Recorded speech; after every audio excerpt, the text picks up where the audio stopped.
see, we are here live from Hollywood, California, in this wonderful El Capitan Theater, and we have a very special guest with us. You know, on Desperate Housewives, Lynette gave up her career to raise 4 children, and now she realizes that that's the hardest job in the world. You all know that. And Felicity Huffman plays Lynette, and she is today's guest host. Thank you, Julie. Welcome, welcome, welcome. Thank you. I'm so happy to be here. You know, I said to you earlier that I shouldn't just say this, but I don't watch a lot of television. I never miss Desperate Housewives. I just adore you. We love it. You poor soul. Yeah. You have such troubles. I think every woman has such troubles. Yeah. I mean, you're a mother. I mean, that's what it means. It's the toughest job in the world. It makes our lives not seem as pathetic, though, to be honest with you. But you know, in your part, you've got 4 kids, 4 little kids. 4 kids under the age of 7. Impossible children. Yeah. Okay. Ooh, So, I just had a headache. I took a math. Yeah, I know. She got nauseous. The baby jumped. My head went like this. so and your character used to work. So which do you think is tougher? Raising children or having a very tough job? Yeah. Guys, what do you think? It's a tough one, huh? Yeah, it's children. Oh, my God, there's nothing harder. But when you're married and you have children, the only time you get any sleep is during sex. I mean, that's the truth. Let's face it. Hey, you know what?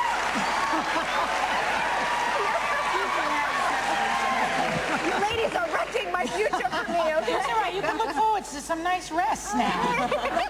You certainly haven't had any now. But you know, motherhood now, I mean, in addition to bringing up kids, you have to be perfect, don't you? Yeah. Yeah, I feel like motherhood is the last icon. I feel like in the 50s and the 60s, we were all sort of fighting against the perfection of the perfect wife.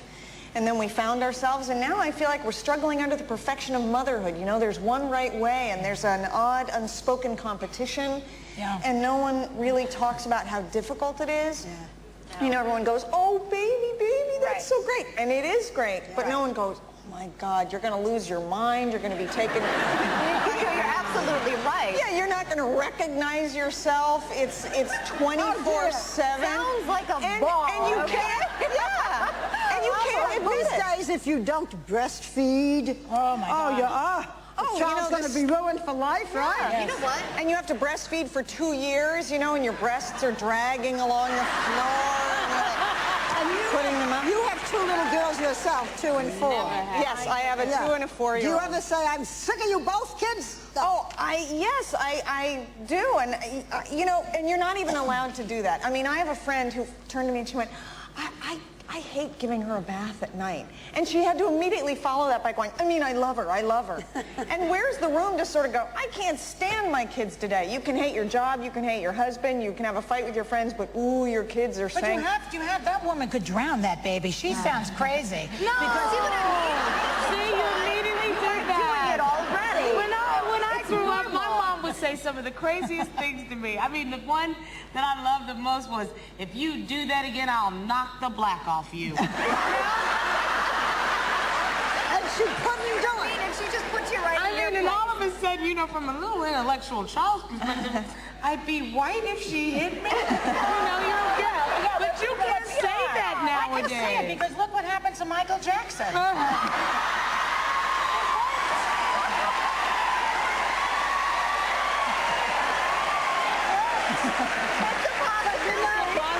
Scaring little black children everywhere with There this. are little black children everywhere. But it That's works. when my mother babysat him one time. Felicity, you, in real life, are the youngest of 8 children? 8 children. My mother had 8 children. 7 and let me girls tell you, and 1 boy? 7 girls and 1 boy. And Is she still alive? yes, she is. God bless her. Just checking. See, I She's also killed think a couple of us, I think that's better, though. Like, I'm feeling like 1 or 2 would be tough because you have to be ultra focused. When you have more than not 5, 8, Barbara, that's like a whole staff. You put them to work. You know what I mean? One has the kitchen duty. Listen, let me tell you something. Before they go to work, you know, there is that day when they get out of the feet pajamas. You know? In the meantime, it's the bathing and the diapers and the... This is your first? Yes, don't look at me like that. Oh, yes. Oh, yeah, she looked at her like you poor, pathetic little girl. How did your mother do it? I don't know how my mother do it. I have to say, before I had children, I was like, my mother was really tough. I mean, at one point, my mother chased us around with a shotgun.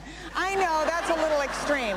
But after only having 2 children, I'm like, I understand. Yeah. That's why you hide the ammunition. That's right. Exactly. I don't know how she did it. I don't know. She had 5 kids within 7, 8 years. I mean, and then the rest sort of came after. She was unbelievable. I mean, look at Ethel. I mean, she's Catholic, okay, so my father was drunk and my mother's insane, but that's how it happened. My grandmother had 9 daughters. No sons. But you see, it was a different time. I mean, my parents, my mother was one of 7, my father was one of 7. It wasn't so unusual. Today, it is a different time. Boy, Ethel Kennedy's cervix for 12, wasn't it? She had a lot of kids. I think that's great. I might just do that. Let's do it.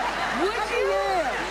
I'm going to go. Why not? Just Every have year. them all into one big bunch, and then you're done having kids. But you know, back in my mother's time, you didn't have to be the perfect mother. I mean, the litmus test was, are they alive at 18? You're like, I did a good job. Yeah. Right. And now we sort of go, they have to be perfect and well-adjusted and all that stuff, as opposed to they're alive. You know, Chris Rock has added another element. He says, are they alive at 18 and are they not on the pole, as in strippers? Okay? So that is also pretty good. something, if you could try to keep them off the pole, you've probably done a good job. That's a pretty clear test. But you know, I've got a question for you, since I feel like, you know, white women, can I say white? Yes. Yeah. Thank you. Listen, honey, I'm surrounded by them every day, honey. You can certainly say it. White women, I feel like, are operating under the great onus of having to be perfect mothers, and I don't Y'all know if read it's their hit. magazines. Yeah, I don't know if it's hit. I read Essence, y'all read them other things. So what about it? So has it hit the African? Yeah, you know what I think it is? I think assimilation and integration has also made everybody sort of feel the same way about the same issues in some respects. You'll find that culturally, that African Americans and white Americans have blended a lot of the cultures together. So the pressures that are felt by young mothers, white, Latin, Asian, are being felt by African American mothers the same way, unless you're insulated in your own community. So then you still get the "we will knock the black off you" kind of comment. You see what I mean? But there's a lot of I have a pressure. question. If you're a white person from South Africa, are you still an African American? Absolutely. If you live in America. It's a valid question, but yes, you are. Yes. And if you're a black person, and your parents and your grandparents and so forth have all come from Jamaica, you're still an African American. No, well, actually, you're Caribbean American. But I want to get back. I want to get back to your marriage. Yes. Okay. Okay. Oh, I didn't know we were there in the first place. Okay, let's go We're back. going to get there. Okay. Because you were married to a man we all know, a wonderful, successful actor, William H. Macy, and they say that.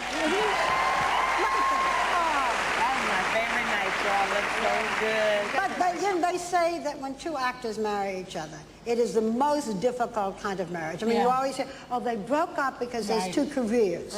So how does it work in yours? 7 years you've been married. Who yells action?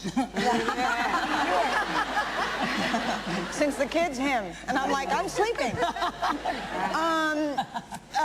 Well, it actually works great in our family because Bill, I have to say, I think Bill's one of the best actors that we have on the planet. He's great.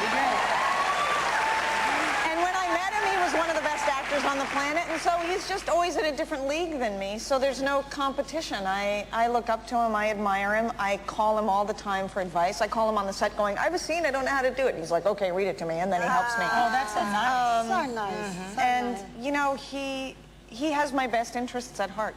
That's so sweet. You're with him how many years? 15? 15, yeah. Married how many years? 7.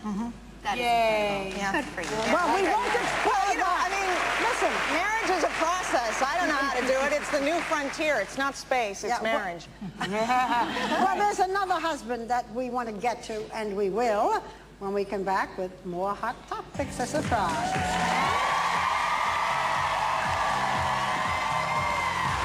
The Desperate Housewives are guest co-hosting all week long. Tomorrow.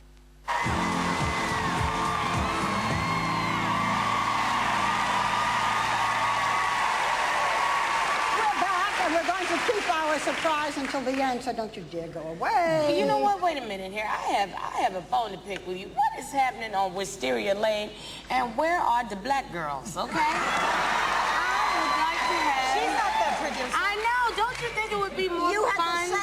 complaint about friends. Of course. Yeah, I don't know how you live in New York and don't have black friends, but move on. But, I mean, they got some as it went on. They did, I admit it. But I would love to see one of the, you know, sexy type, Vivica Fox, you know, black girls in Wisteria Lane. I think that could actually be a good remedy to some of the stress that's going on there. You know what I mean? Do you think that'll happen? I think it's a great idea. I mean, there are a lot of minorities that are not represented on the show, but in its defense, not that you can defend not having everybody represented, the show, one of the great things about the show is it holds up the American family, which has become another icon, and then makes fun of it. It shows it in its perfection and then makes fun of it. Each one of them is pretty neurotic, pretty... We can be dysfunctional in the black community. The truth is that more people are sensitive these days. Yes, and more, they you know, are. the whole politically correct. They're more sensitive about, for example, Eva Longoria's part, you know, where she's, you know, where she really is this little baggage. You wouldn't want to make the black character, you know, and you probably wouldn't want to make the black woman the one who couldn't be good with the children. You know what I'm saying? There's more sensitivity. Well, that's true. There's stereotypes that People you want can't jobs, quite honey. throw up. We want jobs, but that's a different story. But that's a different story. That's a different story. But you would have to pick an area that isn't sensitive to begin with. You're right. She couldn't be the best. You could have a racial thing. You could have Trent Lott as the mayor. I love it. I mean, it would be an interesting sort of... I think mix things up a little bit. You looking for yet another job? Yes, star? baby. Is that I'm what's going on? Jamaican. I do 18 jobs at one time. You know, you are really turning Jamaican. I am. I love it, honey. Multiple jobs, honey. Multiple jobs. Yeah. Speaking of multiple jobs, one of the subjects was your father-in-law who had multiple interests, right? Ryan O'Neal. He's cute, He man. was cute, wasn't it? He's really cute. Barbara loves this show. Oh, I love it. You're right. I love this show. Star and I used to come back on Mondays and discuss our favorite show. This is it. This is show. So in this, so here's your father-in-law. It turns out that he's unfaithful, and your husband doesn't mind, and you're furious. Yeah? So do you think that being unfaithful, here's the husband and the father, you think it's hereditary? Is it in the genes? Yeah. You mean in the genes, baby, or in the genes? I think I do, absolutely. I mean, don't you find yourself acting like your mother? Well, I'm sure men find themselves acting like their father. What you've been used to. I feel like that's more behavioral than, you know, saying it's in the genes, because... How can you tell the difference? You can. I mean, I think some things are learned. It's like learned behavior. It's like any physical abuse. You know, if you see families who have had a history of that, and then the son repeats what the dad did to him, It's not or genetic. vice versa. It's not genetic. No. I mean, that's learned, and that's environment. behavior. Yeah. And I think a lot of it, too, is tolerance. What